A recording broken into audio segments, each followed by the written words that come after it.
વાવ-થરાદ નવરચિત જિલ્લાની તમામ 5 તાલુકા પંચાયતોની પ્રમુખ અને ઉપપ્રમુખની ચૂંટણીઓ સંપન્ન થઈ છે, જેમાં ધરણીધર તાલુકા પંચાયતમાં એક અનોખો રાજકીય વળાંક જોવા મળ્યો છે। નવરચિત વાવ-થરાદ જિલ્લાની તમામ તાલુકા પંચાયતોના પ્રમુખ અને ઉપપ્રમુખ પદ માટે આજે સત્તાવાર રીતે વરણી પ્રક્રિયા હાથ ધરવામાં આવી હતી, જેમાં વાવ, થરાદ, સુઈગામ, રાડ અને નવા બનેલા ધરણીધર તાલુકા પંચાયતનો સમાવેશ થાય છે। સૌથી વધુ ઉત્તેજના અને રાજકીય ચર્ચા નવા બનેલા ધરણીધર તાલુકા પંચાયતમાં જોવા મળી હતી, જ્યાં પ્રથમવાર યોજાયેલી ચૂંટણીમાં કુલ 16 બેઠકોમાંથી ભારતીય જનતા પાર્ટીએ 12 બેઠકો સાથે પ્રચંડ બહુમતી મેળવી હતી, જ્યારે કોંગ્રેસને માત્ર 2 અને અપક્ષને 2 બેઠકો મળી હતી। આમ છતાં ધરણીધર તાલુકા પંચાયતમાં પ્રમુખની બેઠક મહિલા અનુસૂચિત જાતિ એસસી માટે અનામત જાહેર થતા અને ભાજપના એકમાત્ર મહિલા એસસી ઉમેદવાર ચૂંટણી હારી ગયા હોવાના કારણે ભાજપ પાસે બહુમતી હોવા છતાં પ્રમુખ પદ માટે કોઈ ઉમેદવાર ઉપલબ્ધ નહોતો।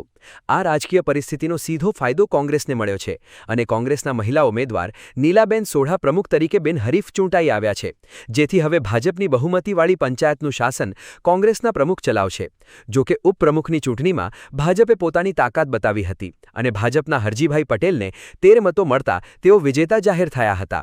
આ તરફ વાવ તાલુકા પંચાયતમાં ભાજપના રામસિંહભાઈ રાજપૂત પ્રમુખ અને શંકરભાઈ ચૌધરી ઉપપ્રમુખ તરીકે ચૂંટાયા છે, જ્યારે થરાદ તાલુકા પંચાયતમાં ભાજપે સત્તા મેળવી પ્રમુખ તરીકે દિવીબેન રાજારામભાઈ જોશી અને ઉપપ્રમુખ તરીકે ભુરાજી ઠાકોરની વરણી કરી છે।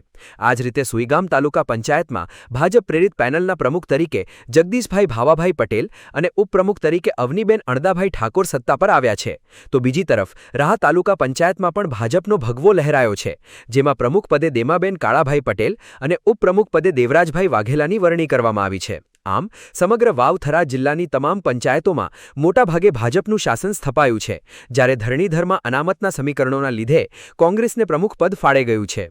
પંચાયતના પ્રમુખ પદના મને જનતાનો ખૂબ ખૂબ આભાર અને અમે વિકાસના કામો કરશું એવી ખાતરી આપું છું અને દરેકનો સાથ અને સહકારની અમારે ખાસ જરૂર હતી અને અમને મળ્યું છે, તો હું તેમનો બધાને સાથ લઈ અને સારા કામ કરીશું એવી અમે ખાતરી આપું છું। અને નવો તાલુકો બન્યો છે તો અમને વિકાસના કામ કરીશું। પહેલા કેવા વિકાસના કામો શરૂઆત કેવા કામોથી કરવામાં આવશે? શરૂઆત પાણીનો કોઈ સમસ્યા છે, ગામડામાં પાણી ભરાય છે, રોડ કોઈ આ બધા કોઈની સમસ્યા છે દરેક ગામોમાં પાણી તે માટે સરકાર માટે ખેડૂતો વિશે ગામના વિકાસ। નવરચિત ધરણીધર તાલુકા પંચાયતની આજની ચૂંટણીમાં ભારતીય જનતા પાર્ટીના મેન્ડેટ ઉપર અમારે પ્રમુખ તરીકે હરજીભાઈ જેવતાભાઈ પટેલની વરણી કરવામાં આવી છે। પ્રદેશ અને જિલ્લા સંગઠનના સંકલન થકી કારોબારી અધ્યક્ષ તરીકે પ્રિયંકાબા દશરથજી ચૌહાણની વરણી કરવામાં આવેલી છે।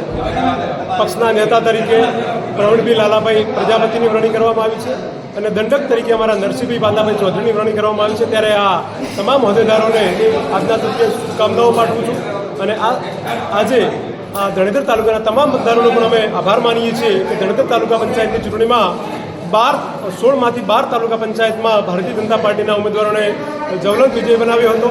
2 જે અપક્ષમાં જીત્યા હતા એમણે પણ માન્ય મોદી સાહેબ અને આપણા ગુજરાત ભારતીય જનતા પાર્ટીની સરકારના વિકાસના કાર્યોમાં વિશ્વાસ રાખીને ભારતીય જનતા પાર્ટીને ટેકો જાહેર કર્યો છે। ત્યારે 14 તાલુકા પંચાયતના સદસ્યો સાથે તાલુકા પંચાયત ભારતીય જનતા પાર્ટીની અહીંયા છે। તાલુકો નવો બન્યો છે તો તાલુકાના જે ઉપપ્રમુખ બનાવ્યા છે ભારતીય જનતા પાર્ટીએ, મોદી સાહેબે જે વિકાસ છે આગળ કોમ ચાલી રહ્યા છે એને કોમને આગળ વધારી અને વધારે કોમ જેટલો વધારે થાય એટલો કોમ કરીશ। કેવા વિકાસના કાર્ય બાકી કેવા કાર્ય કરશો? પાણી હોય, રોડ હોય, રસ્તા હોય, ગામનો કોઈ કોમ ગટર લાઈન છે, રસ્તા છે, બધા કોમ આગળ કોમ કરીશું વધારે। થરાદ તાલુકા પંચાયતની ચૂંટણીની અંદર માને બિનહરીફ ઉપપ્રમુખની જવાબદારી મળી તે બદલ પ્રદેશના શીર્ષ નેતૃત્વ અને જિલ્લાના અધ્યક્ષ શ્રી નરેશજી ઠાકોરનો ખૂબ ખૂબ આભાર માનું છું।